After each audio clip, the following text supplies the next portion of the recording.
Donan çaylar qrupunu göstərin. Ümumiyyətlə donan çaylar dedikdə əsasən qütb enliklərinə yaxın ərazilərdə yerləşən çaylardan söhbət gedəcəkdir.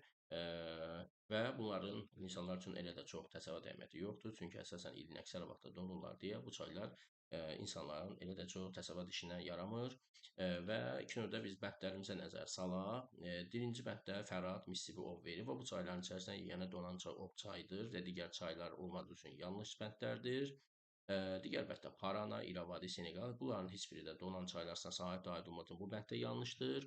Salüyün Yenisey, Orinoco. Yeganə bilinən bu çayların içində donan çay Yeniseydir və digər çaylarımız yenə yanlış olacaqlar.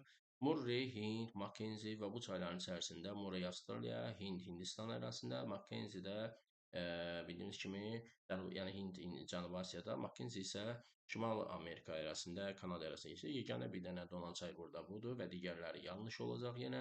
Və bizim onda doğru bəndimiz qalır. Yenisey çayı, Lena çayı və Yukon çayları. Bəli, bu çayların hər üçü daimi donasına axırlar və donan çaylar sırasına daxildirlər.